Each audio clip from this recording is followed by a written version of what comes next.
Bonjour, ici c'est Jean-Michel et nous allons voir aujourd'hui comment fonctionne le blog dans notre espace numérique de travail Ecolito.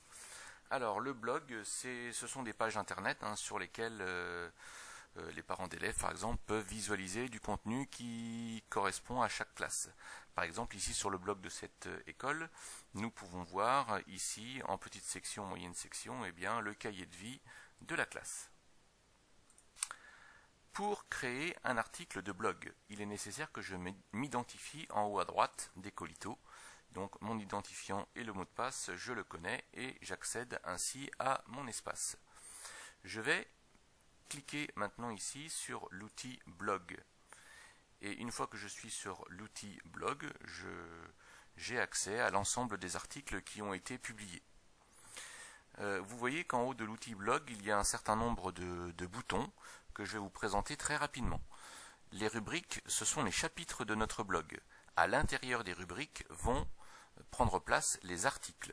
Donc les articles, comme leur nom l'indique, ce sont les différents contenus, les différents textes qui auront été ajoutés dans le blog. Les pages, c'est une catégorie particulière d'articles. Ce sont des articles dont on peut avoir besoin de manière permanente et qui apparaissent ici à gauche dans le menu. Dans le blog, on a également la possibilité de publier des liens qui sont des bonnes adresses de sites internet que nous voulons conserver. On peut également diffuser des flux RSS qui sont des contenus en provenance d'autres sites. Nous verrons ultérieurement les options et les droits à affecter aux différents utilisateurs du blog. Je vais maintenant ajouter un nouvel article à mon blog. Lorsque je clique sur le bouton article, j'obtiens cette page et ici en haut à droite j'ai un bouton nouveau qui va me permettre de créer un nouvel article. Donc un article de blog, c'est un titre, c'est une ou plusieurs rubriques, un chapeau et un contenu.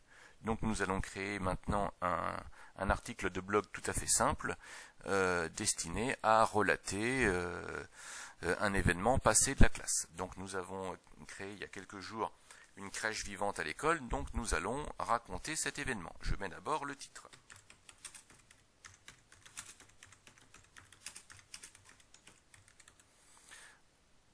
Ensuite, je vais décider de mettre cet article dans la rubrique qui s'appelle Actualité.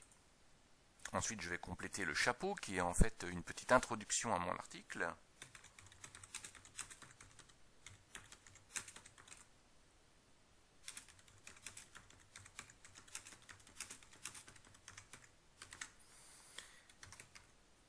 Et puis ensuite, je vais avoir mon texte.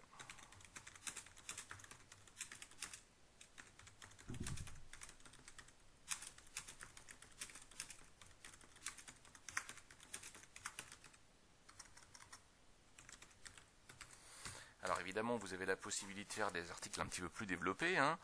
Je vais maintenant ajouter une image. Alors, vous avez ici en bas insérer un document. Donc je vais cliquer sur ce bouton et j'ai ici la liste de tous les documents qui sont accessibles. Vous voyez qu'ici, j'ai déjà mon image qui m'intéresse, qui s'appelle Crèche 2012. Si je veux l'ajouter, j'ai juste à cocher ici et cliquer sur ajouter un document. Mais évidemment, je vais vous expliquer aussi comment cette photo a pu apparaître ici. Je vais d'abord cliquer sur ajouter un document. Et vous voyez qu'ici, j'ai la possibilité d'aller chercher sur mon ordinateur la photo que je souhaite faire apparaître. Donc je vais cliquer sur parcourir. Je vais ici sur mon image qui se trouve ici, Crèche 2012. Je fais ouvrir, je fais OK et mon image apparaît ici évidemment en double. Je vais maintenant la faire apparaître dans mon article. Je choisis donc ce fichier-là en cochant la case et je vais insérer l'image dans mon article. Alors attention, parce que vous voyez, on n'a pas tenu compte jusqu'à maintenant d'un certain nombre d'options.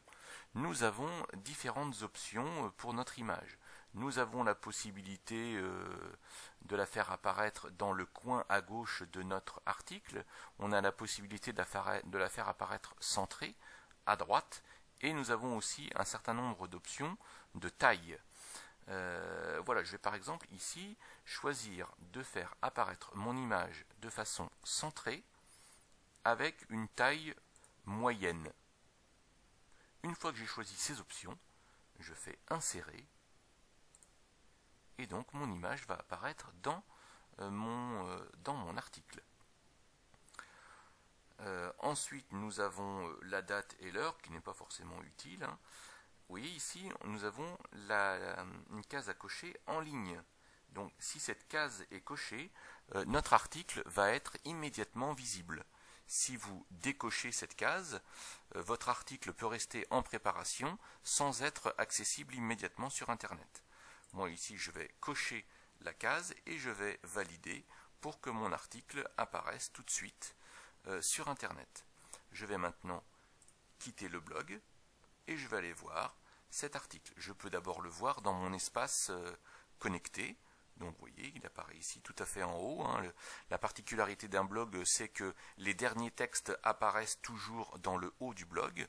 Et donc ici nous avons notre titre, ici nous avons le chapeau. Et donc après le chapeau, nous avons un lien lire la suite. Et lorsqu'on clique dessus, nous avons l'accès à l'article complet. Nous avons notre image qui s'est insérée. Comme notre blog est public, nous avons également accès à cet article sur la partie publique du blog. Je vais donc ici me déconnecter. Donc je ne suis plus maintenant identifié et j'apparais pour Ecolito comme un kidam non identifié. Je vais sur le blog de mon école, je vais sur le blog de ma classe et je vais voir que nous avons accès de la même manière à cet article. Voilà, nous avons appris à ajouter un article dans une rubrique avec une photo. Rendez-vous pour la prochaine vidéo.